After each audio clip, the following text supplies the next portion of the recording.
Жақсы оқушылар, сабаққа дайынсыз ба? Бүгін сабақта түгелміз бе? Жарайды, олай болатын болса, ең бірінші сабағымызды бастамас бұрын барлығымыз тақтаға зер салайық. Бүгін қонаққа кім келіп қалған екен?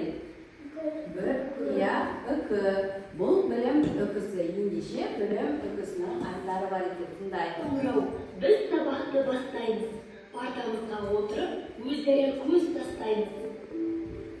Жаңа білім алуға алға қадам жасаймыз. Жақсы, ендеше үкі бізге не дейді? Сабағымызды бастаймыз, зер саламыз дейді бүгінгі сабаққа. Иә, партада дұрыс отырамыз дейді. Жақсы, ендеше біз өткен сабақта үй жұмысын орындадық па? Кәне дәптерлерімізді ашамыз.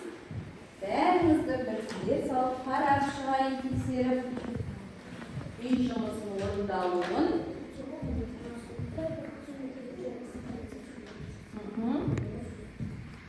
Kani aşağımız. Dereyizde.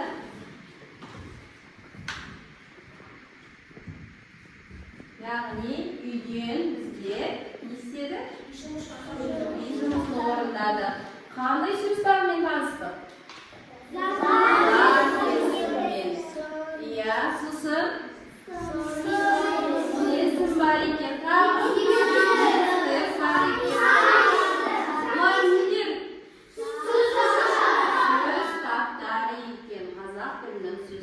Менімен бірге ойын ойнауға қалай қарайсыздар?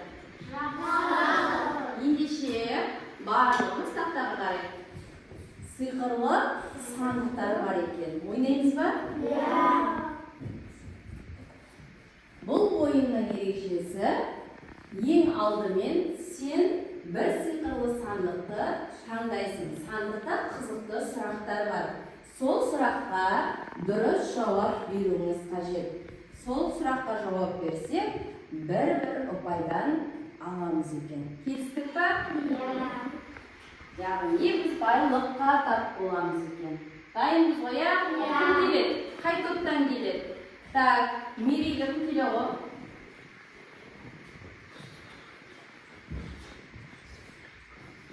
Кім сұрағына жауап беретін сөздерді айт.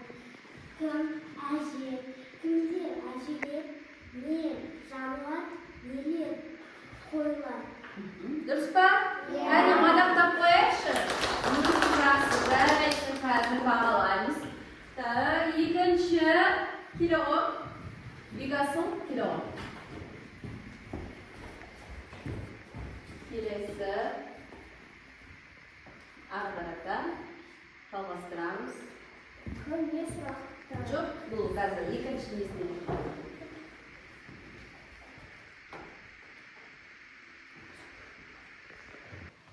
Оқиғы. Гүл сөзіне сөйлем құра. Кәне барлығымыз қараймыз, барлығы қошыға қарап. Сөйлем құрайды. Гүл сөзіне сөйлем құра. Гүл. Айнұр гүлге су құйды. Айнұр гүлге су құйды. Дұрыс па? Бекасылды мадақтап қойып. Гүл деген қандай сөздермен жатады? Сұрақ қош, гүл. Кім көмектеседі? Үшінші топ. Не? Гүл, дұрыс па? Ал гүлдер болса, үшінші топ. Жақсы, жарайсыңдар.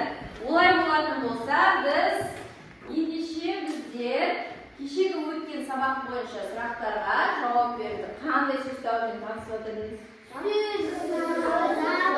Зат есіммен. Ендеше біз екі сұраққа да жақсы жауап беріп, не істеді?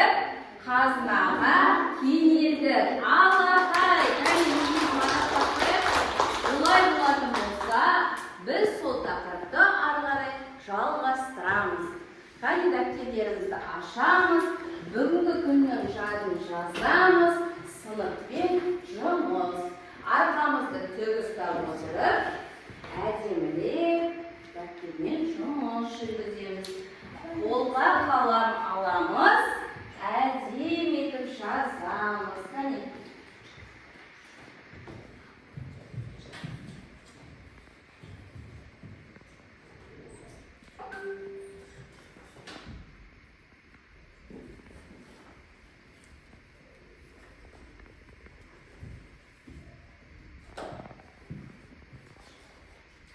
әдемілеп жазамыз. Олай болатын болса, жазып болса, ары қарай мен сіздердің жаңағы жұмыстарыңыз бойынша бағалап кетейін.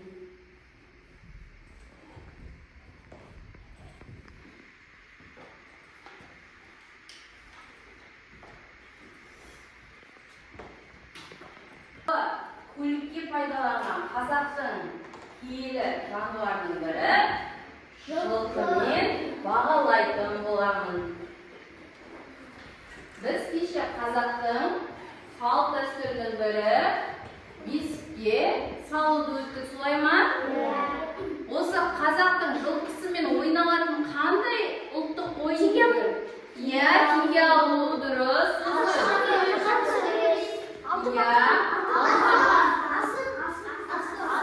Өте жақсы. Сіздердің жұлдызшаларыңызды қойып шықтым. Ары қарай оқулығымызға барлығымыз зер саламыз. 23-ші жаттығуды ашамыз. Тапсырманы не дейді? Жоқ, бірінші тапсырманы мәтінді түсініп оқы дейді. Барлығымыз тақтаға назар аударайық.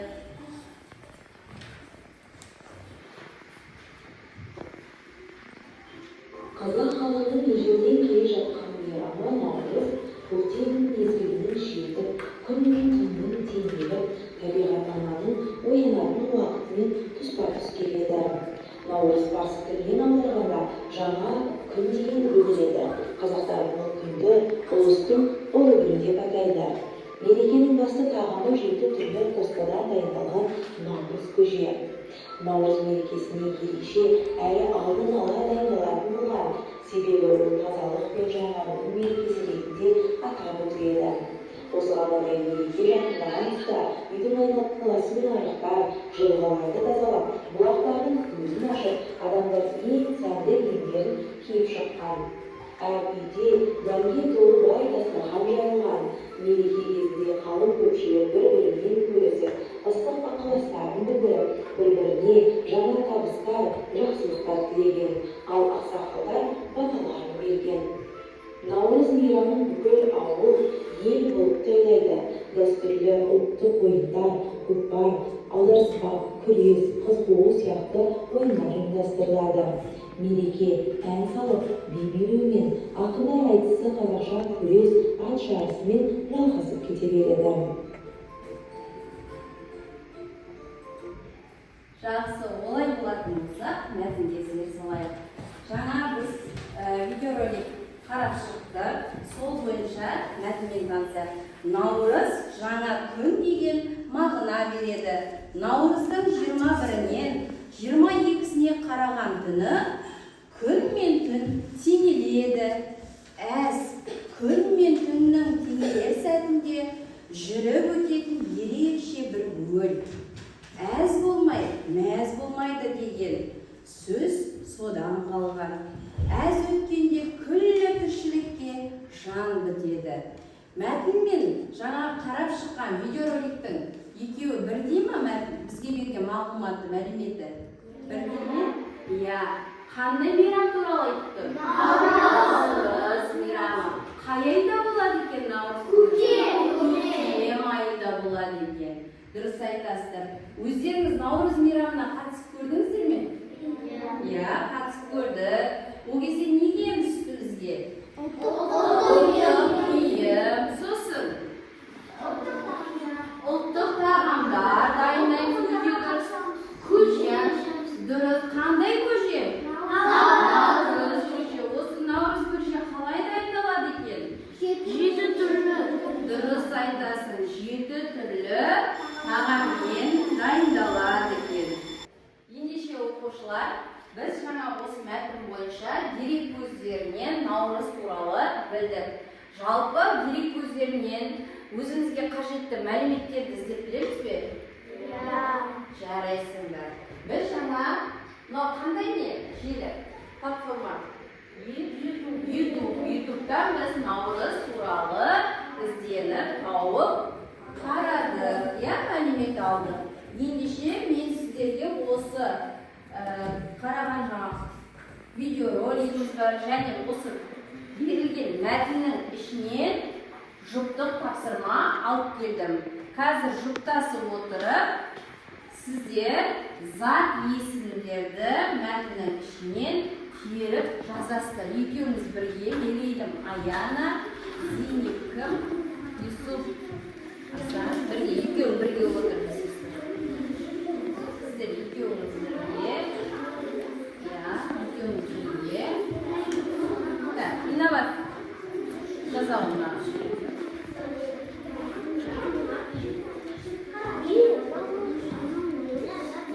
Екеуіңіз бірге, Мединамен.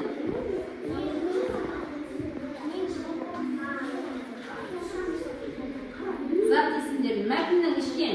Міне мәтін. 20-шы жаттығу бар ғой? Наурыз, жаңа күн деген.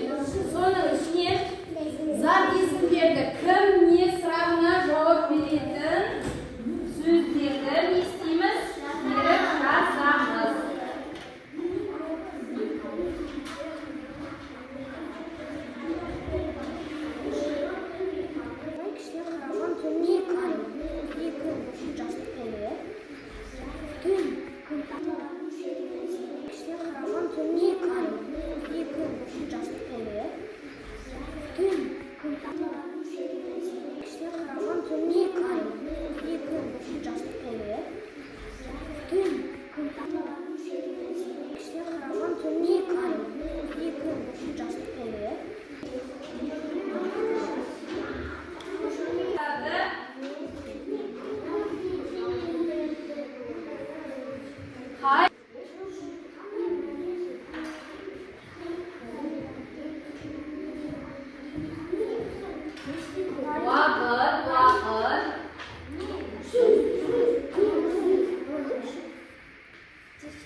Орнымыздан тұрамыз, жұлыңызбен бірге. Тыңдаймыз.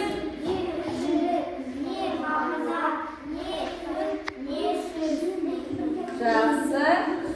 Не наурыз, не күн, не тіршілік, не мағына, күн, сөз. Жарайсыздар. Асан мен Юнус бір балдан алды. Аттары бәйгеден алға шықты. Қалғандарымыз тездетеміз.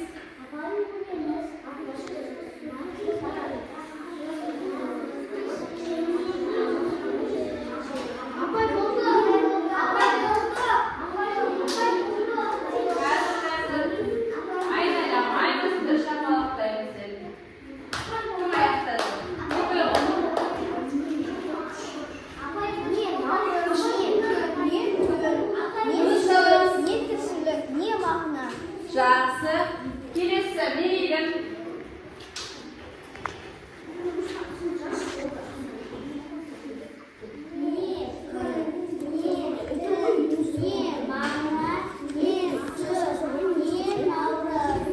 Жақсы. Тағы да бар ма?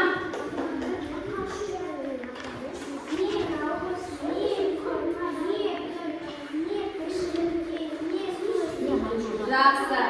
Ендеше қазір мен сіздердің жұптық тапсырмаларыңыздың астына аттарыңызды жазып бере қойыңыздар. Сол бойынша мен тексеріп, бағаларыңызды көрсететін боламын.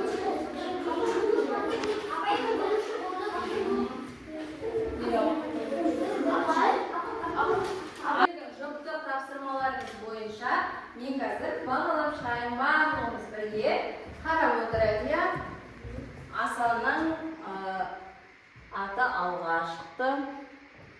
Амирхан, Зейнеп, барлығымызды бағалап шықтым. Бұл енді сіздердің жұптық тапсырмаларыңыз бойынша.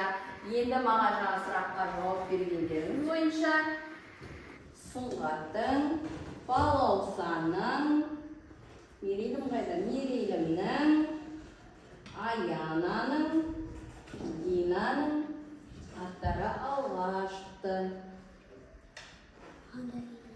енді ары қарата сіздермен тапсырмамызды жалғастырамыз. Оқулығымызды қарайық барлығымыз. Келесі қандай жаттығу? Жаттығу. Аяна оқушы тапсырмасында не дейді? Өлеңді жатқа жаз дейді. Мен сіздерге уақыт беремін. Сіздер оқулықтарыңызды алдарыңызға алып, сол уақыт бойынша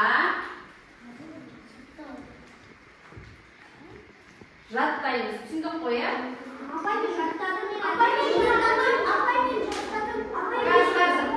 Уақыт берем.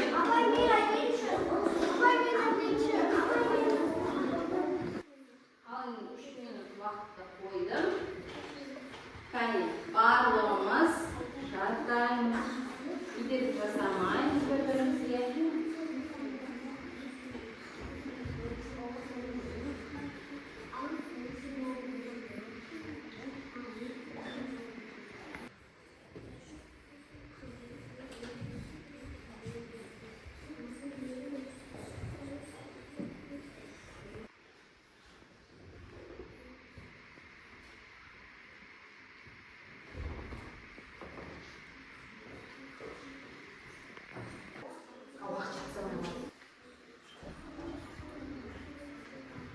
Минут жарым уақыттарымыз қалып, аяқтауымыз дұрыс болсын. Тек қана қолымызды көтеріп отырамыз, айқайламаймыз.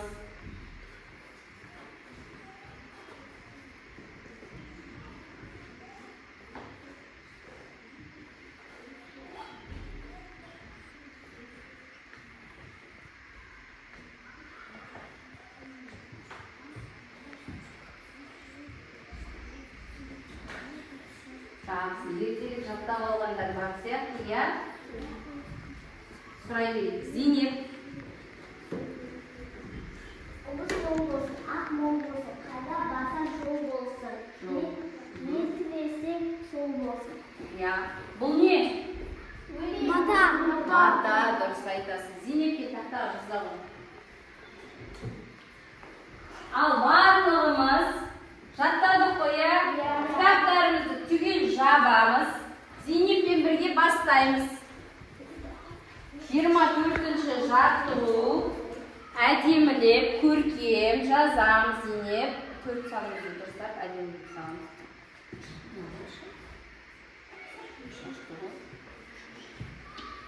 Кітапты жауып, жатқа жазамыз.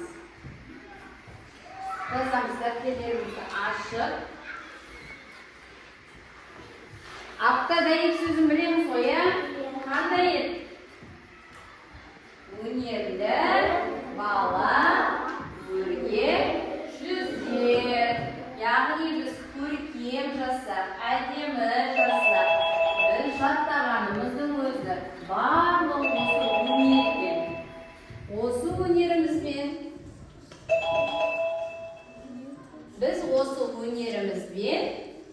өрге жүземіз, білімнің шыңына шығамыз.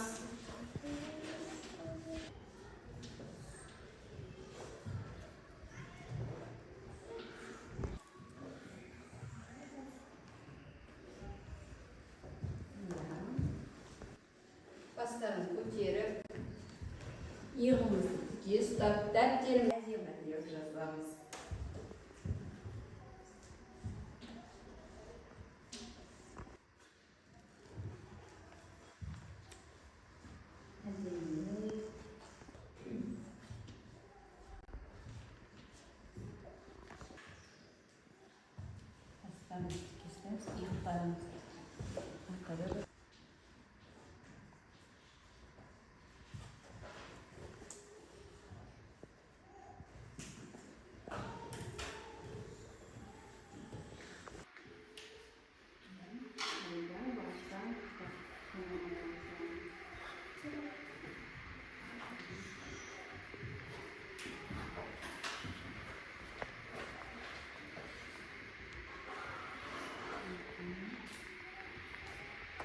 Тыныс белгілеріне ұмытпаймыз.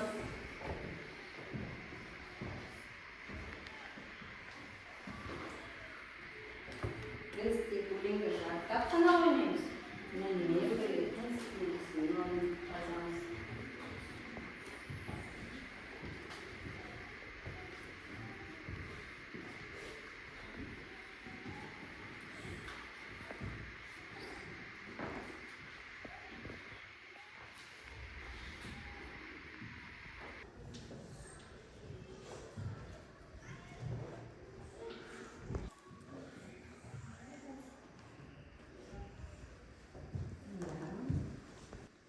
Бастарын көтеріп, иығымызды тіке ұстап, дәптерімізді әдемі жазамыз.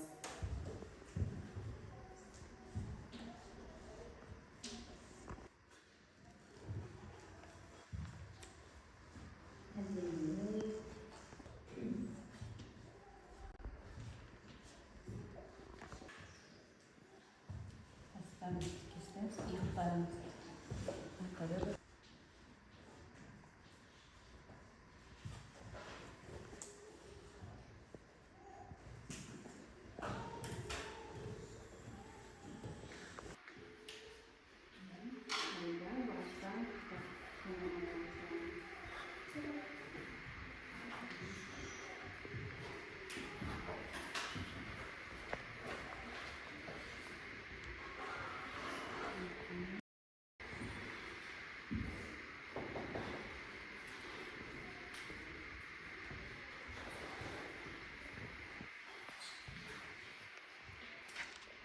Болғандарыңыз оқулықтарыңызды ашыңыз да жазғаныңызды салыстырыңыз.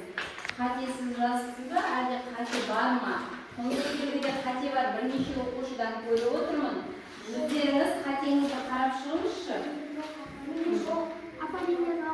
Конспекттерде бар қате, қараймыз. Ел белгісі қайда қойылады екен? Соңында Зейнеп келші. Кел. Қолыңды алып кел. Өзіңнің қатеңмен жұмыс жасашы кел. Кел ауыл.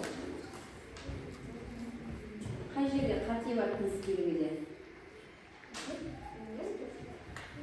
Иә.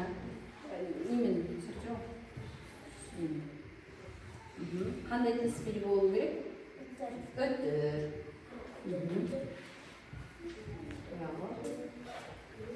Ya, ақ мол болсын деп белгі дұрыс па? Ya, қайда барсаң өтір.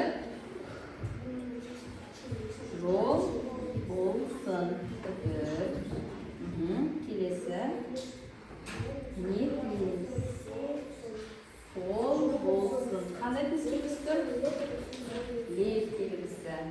Жарайсың. Енді астында тапсырма бар. Қараш, қандай тапсырма?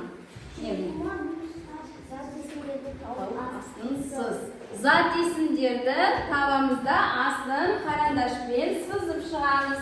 Барлығымыз бірге. Зат есімнің сұрақтары Зейнеп. Сұрақтар қандай? Сосын.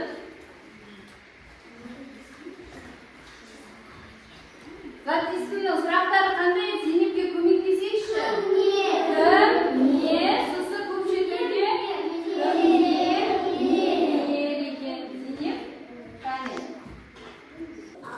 Ол қандай? Ақ болады, дұрыс айтасың.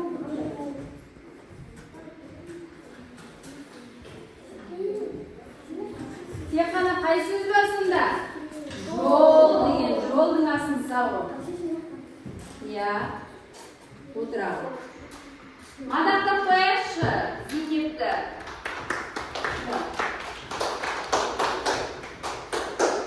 Зейнепті бағалап жүрейік.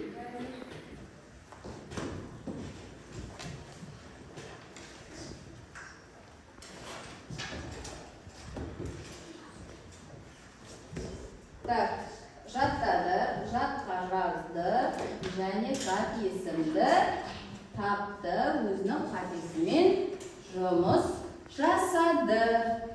Ал енді мен мына жерде байқаған, жатқа айтқан жатқа жазып отырған оқушыларға мен барлығыңызды аралап не үшін қарап шықтым? Сіздердің әрқайсыңыздың жазып отырғандарыңызды.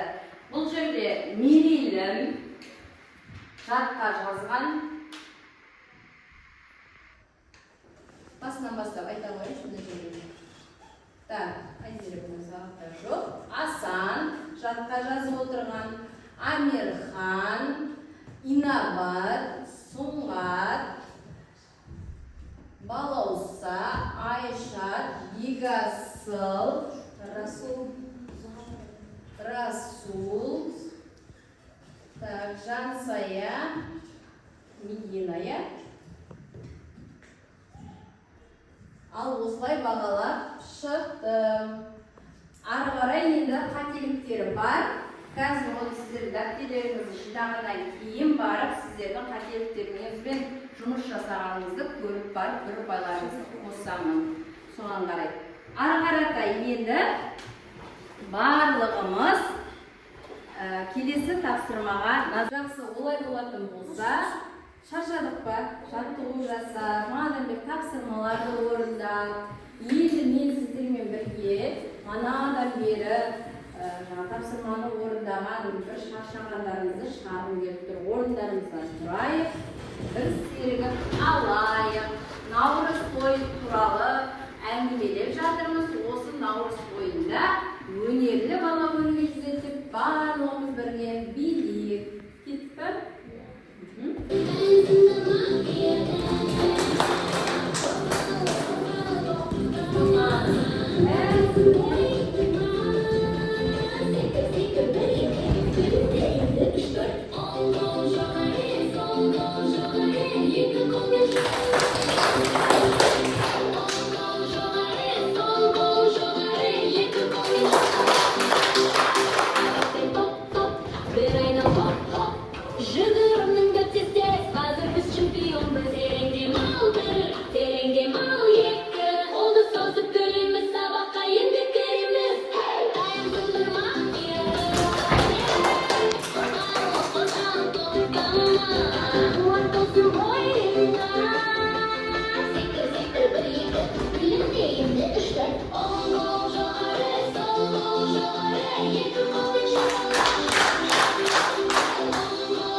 Ары қарай енді біз қазір топ-топ болып отырмыз, иә? Сол топ-топ болып отырған жерімізден сіздерге тапсырма беріп отырмыз. Барлығымыз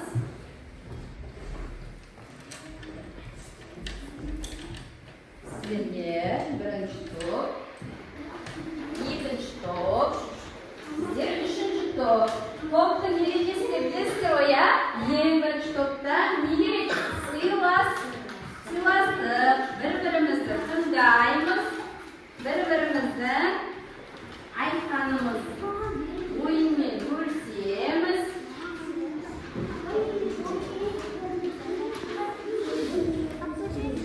Сол жарайды. Енді сіздерге тапсырма. Менде мына жерде менің қолымда қазір сіздерге топтық тапсырма бар. Әр топқа беремін. Топта бұл жерде сөздер бар. Сол сөздерді керісінше жазғанда мағынасы бар сөздер бар ішінде.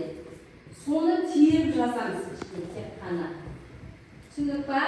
Оңнан солға қарай оқығанда жаңа сөз шығатын сөздерді тереміз. Тапсырма түсіндік қой, иә? Оңнан солға қарай оқығанда жазыңдар мына маркермен. Қолмен бірге отыр.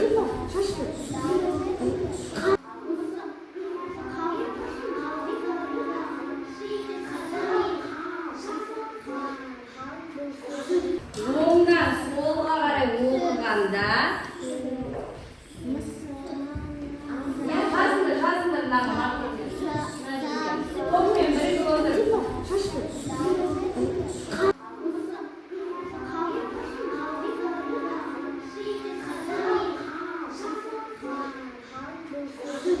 Оңнан солға қарай оқығанда жазыңдар мына маркермен. Қолмен бірге отыр.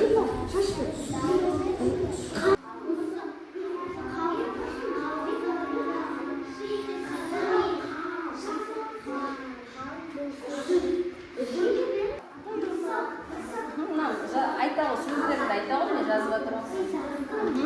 Мысық, сүт. Біріне қатарына жасап жүрсің.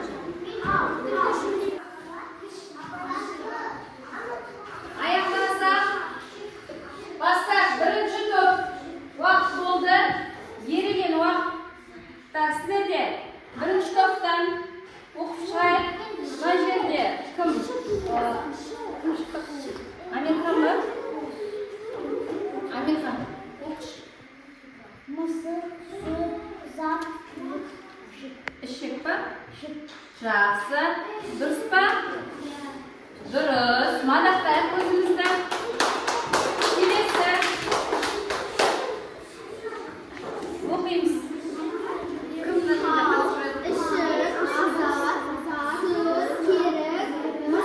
мысық, жарайсыңдар. Келесі топ. Айшатқа бер шын оқысын. Кішкен сабаққа қатыс. Иә. Жарайсыңдар. Мадақтап қоясың өзіңізді. Үш топта бүгін жарадыңыздар. Өте жақсы белсенділікпен топтық тапсырманы орындадық.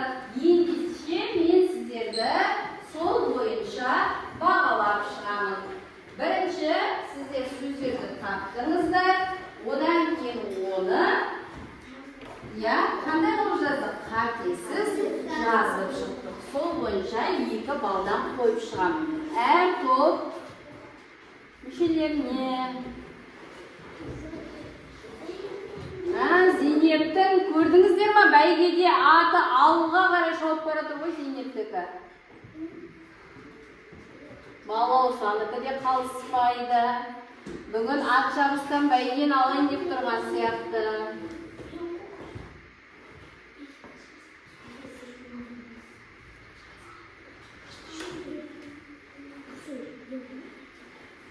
Мерейінің де аты алға келе жатыр. Сұңғат пен балауса жарысып келе жатыр екен. Зейнеп алға келе жатыр екен. Жақсы, олай болатын болса, ары қарай оқушылар ендеше тақтаға зер салайық. Топтық жұмысты аяқтасақ, ары қарата бүгінгі не үйреніп, не білдік, осы зат есім бойынша сіздердің білімдеріңізді саралап тағы бір ойын ойнаңызды. Дайынсыз ба? Жақсы. Олай болатын болса, ал енді маған бұл жерде келеді Расул, келші. Расул, кім-кімдер сұрағына жауап беретін сөздерді орналастыра ғой. Нелерге келеді маған? Инабат, келші. Тез-тез барлығын келіп жүгіріп орындап орналастырсаңыздар ғой. Келе ғой, Медина кел, Сұңғат келе ғой. Кел. Бір-бірден шығып кезек-кезек орналастыра беріп. Келе ғой, кел. Келе бер.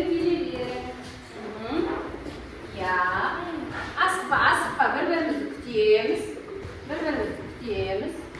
Сізде бәріңіз аққан ұстамасы алынға айып жатыр, иә? Қатушыларға кім болып жатыр еді?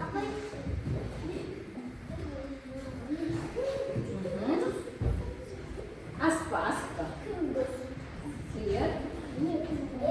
Жібере ғой, жібере. Жібере тұр. Бір-бірден. Жақсы, отыра оқым. Жарайсың, отыра. Бір-бірден. Жақсы, отыра оқым. Ой. Мұғалімді қайда қарамыз? Ой. Жібере ғой. Ұстама. Бала. Не қыз, не қыз, кім бала? Не қыз, кім қыз? Кім қыз, кім қыз? Не дәрігер, кім дәрігер, кім дәрігер, кім дәрігер, кім дос? Кім дәрігер? Кім дос? Не тұман? Не тұман? Кім қыз? Кім бес? Кім дос? Не тұман, кім дос? Кім дос? Не тимур, не тимур, не тимур, не тимур.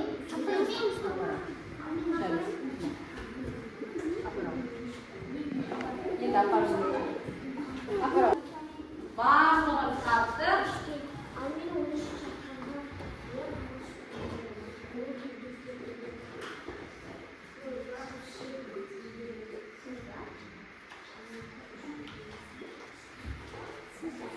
Ендеше, ал біздің жауаптарымыз дұрыс па екен? Қарап шығаршы. Дұрыс екен.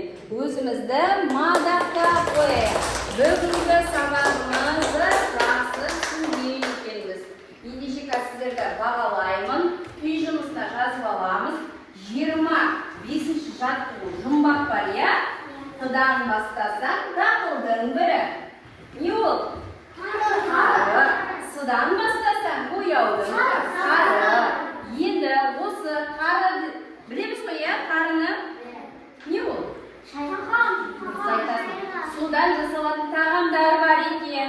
Сол тағамдарды дерек көздерінен іздеуді үйреттім ғой, мана білесіздер ғой, иә? Қайдан іздейміз? YouTube, Google, ChatGPT іздеп, не істейміз? Дәптерге жазып кетеміз. Жарайсыңдар. Олай болатын болса оқушылар, бүгінгі сабақты ұнағаны туралы өздеріңіздің пікірлеріңізді кері байланысып бере қойыңыздар. Кете барлығыңыздар келіңіздер, есептесек бере қойыңыздар. Иә, жарайсың. Жақсы. Жарайсың. Барлығыңыз түсініп қойып? Жарайсыңдар. Бір рет басынамыз, тек қана. Сұрағым бар. Келе ғымындай аяғы сұрағым бар. Жақсы. Иә.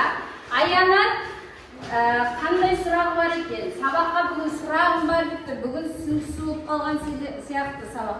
Қай жерде сұрағым бар? Қай жерде түсінбедің, айтшы? Қандай сұрағым бар? Сұрағыңызға түсіндің ба сабақты? Я, қателесіп басып қойдың бәрде. Солай ма? Жарайды, ештеңе етпейді. Бүгінгі аяғы сабақты түсінген екен, тек қана шатасып кеттім дейді. Онда мынаны 30 қыламыз. Жарайсыздар, мадақтап қоямыз. Осымен біздің сабағымыз аяқталды.